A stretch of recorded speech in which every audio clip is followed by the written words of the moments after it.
नमस्कार दोस्तों। Living relationship एक ऐसा कल्चर और एक ऐसा ट्रेंड जो कि भारत में लगातार बढ़ रहा है। तो चलिए समझते हैं कि ये अच्छा है या बुरा है। तो लिविंग रिलेशनशिप है क्या? तो ये एक ऐसा संबंध है जिसमें कोई भी बालिग लड़का या लड़की एक दूसरे के साथ लंबे समय तक रह सकते हैं बिना शादी किए हुए।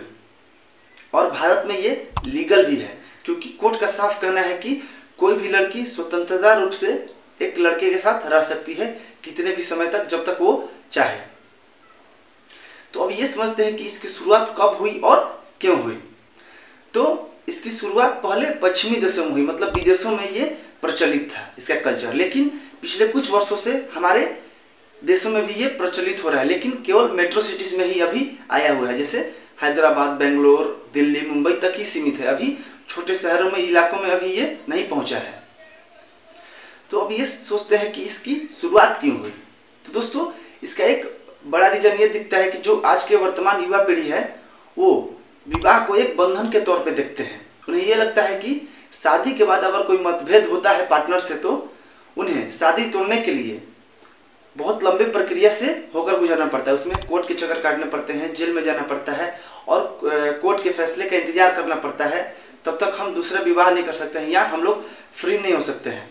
और इन्हीं सब झंझट से फ्री होने के चलते आज के युवा लिविंग रिलेशनशिप की ओर बढ़ रहे हैं, क्योंकि उसमें संबंध तोड़ना बहुत ही आसान है। उसमें कोई भी कानूनी प्रक्रिया नहीं है, जब मन किया उसी समय संबंध तोड़ के जा सकते हैं। और दोस्तों, आपको ये बता दें कि ये सच्चाई नहीं है। आज लिविंग रिलेशनशिप में रहने वाले जोड़े भी बहुत परेशान हैं, क्योंकि ऐसे बहुत सारे केसेस आ रहे हैं जिसमें लिविंग रिलेशनशिप का संबंध टूटने के बाद जो फीमेल पार्टनर है वो अपने मेल पार्टनर के ऊपर दुष्कर्म का आरोप लगा रही है, रेप का केस लगा रही है।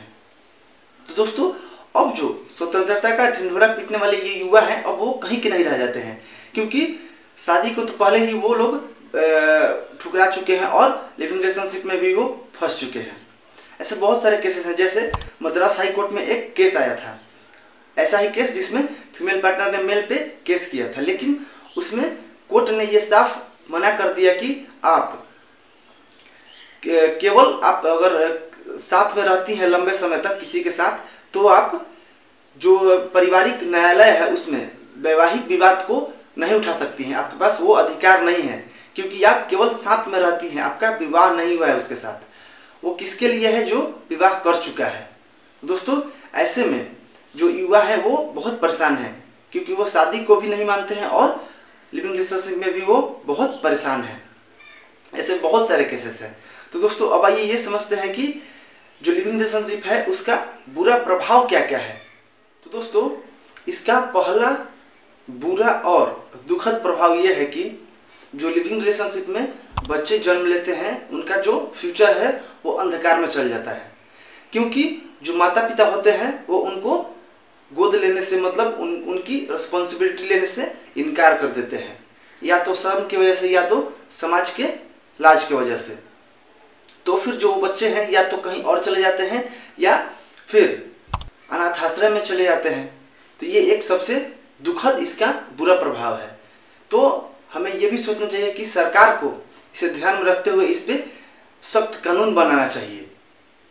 ये तो रहा पहला प्रभाव। दूसरा ये प्रभाव है कि ये जो हमारा हिंदू धर्म है, इसमें हमारे जो शादी है, विवाह है, इसको एक बेहद ही पवित्र सामाजिक परंपरा माना गया है और शादी को 7 जन्म का बंधन माना गया है। लेकिन आज के युवा इतने बदतमीज हो रहे हैं कि वो हमारे कल्चर का, हमारे संस्कृति का तौहीन कर रहे हैं।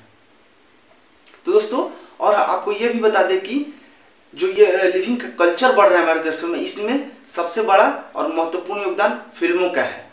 चाहे वो फिल्म लुका छिपी हो, चाहे स्वदेशी रोमांस हो, और बहुत सारी फिल्में हैं जो कि लिविंग कल्चर का बढ़ावा दे रही है। जबकि फिल्म एक समाज का आईना होता है, उसे रास्ता दिखाता है। लेकिन आज के कलाकार, प्रोड्यूसर, डायरेक्टर अपने दायित्व से भाग रहे हैं। मतलब आज केवल पैसों के लिए और फेम के लिए अश्लील भरे फिल्मों को परोस रहे हैं ऑडियंस के सामने। तो दोस्तों, ये तो रहा दूसरा प्रभाव। अब तीसरा ये बड़ा प्रभाव है कि आजकल हम लोग बहुत ऐसे घटना सुनने को मिल रही है कि जिसमें फीमेल पार्टनर का लिविंग रिलेशनशिप में फीमेल पार्टनर का मेल पार्टनर हत्या कर दे रहा है। जैसे 2, 4, 5, 6 महीना पहले हम लोग दिल्ली का एक श्रद्धा कांड हम लोग जान रहे थे, जिसमें पता चला था कि उसका जो मेल पार्टनर है आफ्ताब, उसको छोटे छोटे टुकड़े काट कर उसका और फ्रिज में रख दिया था। और फिर एक महीने पहले की घटना है मुंबई में, जिसमें 56 वर्ष का एक आदमी अपने फीमेल लिविंग पार्टनर को काट कर और कुकर में उसे बाफ कर और कुत्तों को खिला रहा था उसके मांस को। ऐसे ऐसे घटने आ रही है, ये सब लिविंग रिलेशनशिप का ही देन है, उसका ही बुरा प्रभाव है। इतने सारे बुरे प्रभाव होने के बाद भी लड़के और लड़कियां इससे बाज नहीं आ रही है। तो दोस्तों, हम यही इतना कहना चाहेंगे कि ये हमारे संस्कृति को खत्म करते चला जा रहा है, हमारे युवा पीढ़ी को बर्बाद कर रहा है, एक अलग रास्ते में लेके जा रहा है, जिसको मतलब ये जो लिविंग रिलेशनशिप कल्चर है वो भारत का नहीं है, वो पश्चिमी देशों का है। तो हमारे देश में इसे बॉयकॉट करना चाहिए और इसका ट्रेंड हमेशा के लिए खत्म कर देना चाहिए। तो दोस्तों, अगर वीडियो अच्छा लगा हो, जानकारी अच्छा लगा हो, वैल्यूएबल लगा हो, तो वीडियो को शेयर जरूर कीजिएगा, एक लाइक कर दीजिएगा और चैनल को सब्सक्राइब जरूर कर दीजिएगा दोस्तों।